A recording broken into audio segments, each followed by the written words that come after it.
And let's say hello to a good buddy, Ray, who's in Maryland. Hey, Ray, you're on the air. Hey, what's cool? What's happening, Eddie? I'm I good, keep man. hearing all these great reviews on this Oasis concert, and then you had a caller earlier say how great they were at MetLife. But my takeaway is it couldn't have nearly been as exciting as when Korn played there a couple of weeks ago.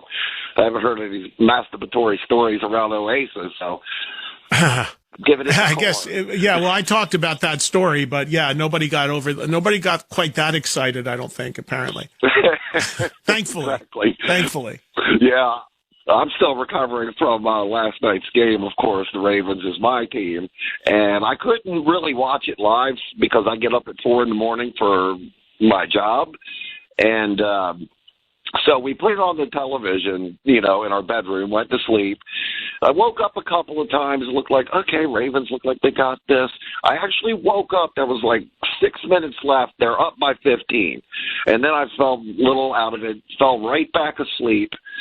Woke up this morning, saw they lost by 1, even though they were up by 15. With 5 minutes left, I'm like, what the fuck happened here? So then I, of course, had to watch the highlights, and then, what's his name, Derek fumbled the ball there at the end. I think that's what blew the game, and he had an incredible game.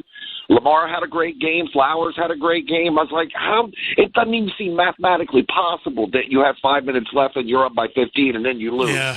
So, yes, I've been in recovery mode for most of the day, but I'll chat with you about what I called in about. What I wanted to call in about. Have you brought yourself to watch that docu-series on Netflix called America's Team? Because I know it's got to be a... Do you know about it? No, I know about it, but I've not watched it yet, and I actually put it on my iPad to watch on the plane. I mean, even though it's about the Cowboys, who I can't stand, and of course, Giants are playing this weekend, I will watch it because I heard it's really good. So I will watch it. I'll hate watch it, but I'll watch it. Right. I watched it because I have really no stake in that game. Being a Ravens fan, it has nothing to do with me. But just be forewarned, it's in 8 parts. It's long, but it's really good. So yeah. I think you'll still like it begrudgingly. And did you know about there's a Tony Iommi docuseries coming out this fall? Did you know anything about that? Maybe you mentioned it and I missed it. No. Okay, it's called Tony Iommi, the Godfather of Heavy Metal. It's being put out by Gibson TV. I don't know where all it'll land streaming, and I haven't seen an exact date. But yeah, it's I'm really looking forward to it. There's a trailer if you go to YouTube. Maybe I'll send you the link right when I get off the phone with you. There's a nice trailer for it, and it's called Tony Iommi, the Godfather of Heavy Metal. And I don't know how many parts that's going to be, but they're calling it a docuseries. Well, that would make sense to me, Ray, because Tony Iommi has a relationship with Gibson, obviously being a guy so aligned with the SG guitar. And thanks, Ray. I got to move on. That Gibson, so Gibson guitars, it's a really interesting story.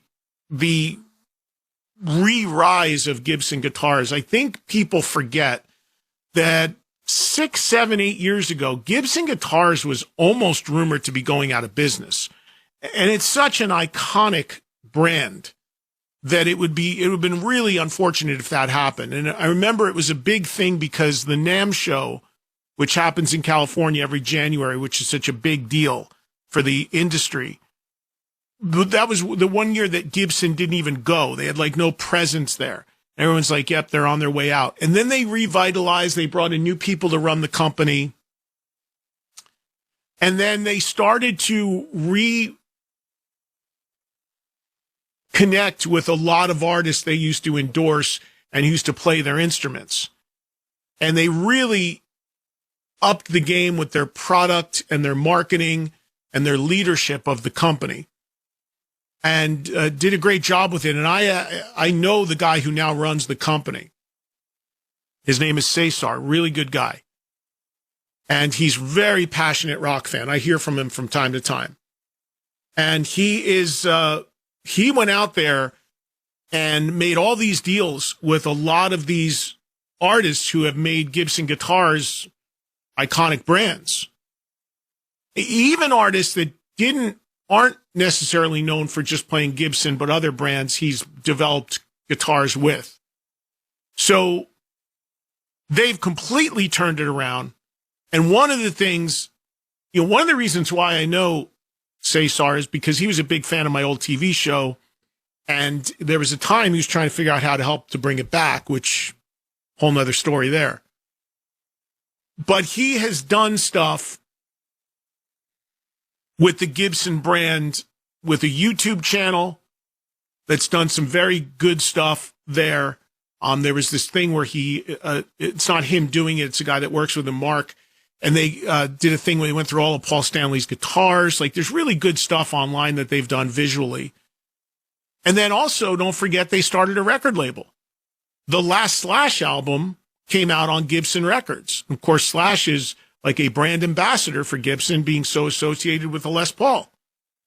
So it does not surprise me at all that they've done something similar for Tony. And, I know Cesar, and he's very, very active in pushing stuff out like that and really establishing the brand through some of the people who have played it who are so iconic. Joel just sent me a note on it. Limited series features in-depth interviews with Iommi and other rock icons, including Brian May / Zakk Wylde. Series offers a deep dive into Iommi's musical history and the influence his guitar work has had on countless musicians.